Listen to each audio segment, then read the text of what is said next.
प्रितीच्या भावन भयणू, आमच्या जिवितांत आमच्या समाजांत जायते तरेचे कायदे आसात, जायते तरेचे लॉज आसात, रुल्स आसात. आनी जेजूच्या काळारूय बी जायते कायदे आसलेले. आनी जेजूय असलेच समाजांत जल्मल्लो. हांव म्हणिना आमच्या समाजांत कायदे व रुल्स नाय म्हणून, पण ताचे जे समाजांत ते असले देवाचे कायदे जायते असले.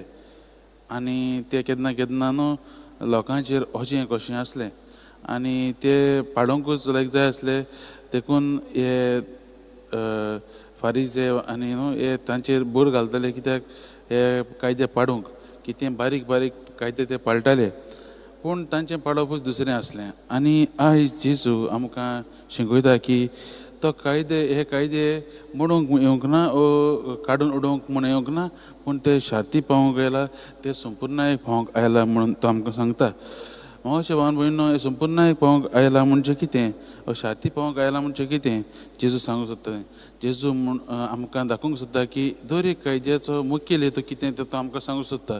दर एक कायदो जो केल्लो आसा तो आमकां आमच्या जिवितांत बरे तरेन व्हरूंक, आनी चडशे कायदे जे आसात ते आमकां देवाचो अशें व्हरूंक, देवाचो मोग दाखोवंक, देवाच्या संबंदान आमकां भरूंक आमकां तो जेजू दाखोवंक सोदता. मोगाच्या भावन भयणो, होच जावन आसा हे कायदे जे आसात ना तांचो हेतू तो जावन आसा मोग. मोग म्हणजे कितें, मोगाक लागून आमकां हे कायदे केल्ले आसात. उदाहरण दिवंक म्हणल्यार मोगाच्या भावन भयणो, आमी जाणा एक ट्रॅफीक सिग्नल आसता आमची, जेन्ना ती रेड लायट पडटा तेन्ना आमी ती रेड लायट पडटा म्हूण आमची गाडी बंद करता. कित्याक ती रेड लायट आसाच म्हूण न्हय, पूण एक कायदो जावन आसा आमकां दाखोवंक, कित्याक की आमकां आमचे दुसरे भाव भयणी आसात गोडे ती सायडीनसून येतात तांकां वाट दिवंक, वो गोडे ही ट्रॅफीक बरे भशेन वचोंक, हे एकामेकाचो हुस्को धरून आमकां ते करूंक, तो जावन आसा मेन हेतू ह्या ट्रॅफीक सिग्नलाचो. तेच भशेन मोगाचे भावन भयणो, जेजून आमकां जे कायदे दिल्ले आसात ते आमकां देवाचो मोग अणभवंक, देवा सुशी व्हरूंक ते आमकां जेजू आज दाखयता. आयज हें वाचपचेर तयार करता आसतना, नियाळ करता आसतना मोगाचे भावन एक काणी म्हाका उगडास येता. ती म्हणल्यार एकदां न्हू एक पाद्री, ताका जायतें वायट दिसलें, कित्याक न्हू तो गिल्ट कशें ताका फिलींग जालें, कित्याक तो एक म्हातारी बायलेक संदेशां दिवंक तो पावूंक ना.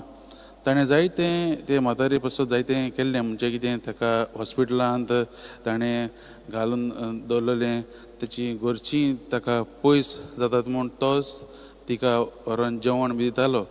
आनी शेवटाक म्हज्या भाव भयणो पाद्री तिका ताचें म्हत्वाचें काम जें आसा तें करूंक पावूंक ना, तें तिका तो ते लास्ट सॅक्रमेंट दिवंक पावूंक ना. आनी हें चिंतून तो निराश जाता, तो म्हणटा आपूण हें करूंक ना, ताच्या खातीर गिल्ट फिलींग कशें जाता. पण त्या वेळार त्या हॉस्पिटलाची सिस्टर जी आसा ती म्हणटा, फादर जाणा तूं हें करूंक पावूंक ना, पूण देवाची कृपा आनी देवाचो मोग सगळ्यांत व्हड. हे आमचे सॅक्रमेंट जे आसात तुवें जायते भशेन हे घोडे पाळूंक ना, कित्याक तुजे तो घोडे टायम येवंक ना, घोडे तो तुका देवाची येवजण आसूंक ना घोडी, पूण तुवें देवाचो मोग, देवाचो अनुभव त्या म्हातारेक जायते दुसरे भशेन दाखयलो. आनी होच जावन आसा मोगाच्या भावन भयणो मुखेल हेतू. आमी जें कितें करतात न्हू, जे कायदे आमी पाडटात, आमी आतां आमकां सॅक्रमेंट दिल्ले आसात, आमी मिसाक येतात, आमी पाळूंक जाय म्हूण पाडटात काय, हे आमी प्रश्न करूंक गरजेचो. आमकां हें दिलां तें सगळें देवान दिलां तें आमकां ताचे लागीं ओडून हाडूंक दिल्लेलें आसा. आनी आमी हेंच करतात काय, वो आमकां हें देवा लागीं ओडटा काय, हें आमी नियाळ करूंक गरजेचें. करिना जाल्यार मोगाचें भावन आमी कितें करूंक गरजेचें, आमी जाता ते भाशेन जेजूक चिटकून रावंक गरजेचीं, देवा लागीं वेट सांगूंक गरजेचो. आमकां देवान उतर दिल्लें आसा आपलें, तें उतराचेर नियाळ करून देवाक आनीक लागीं जावंक गरजेचें.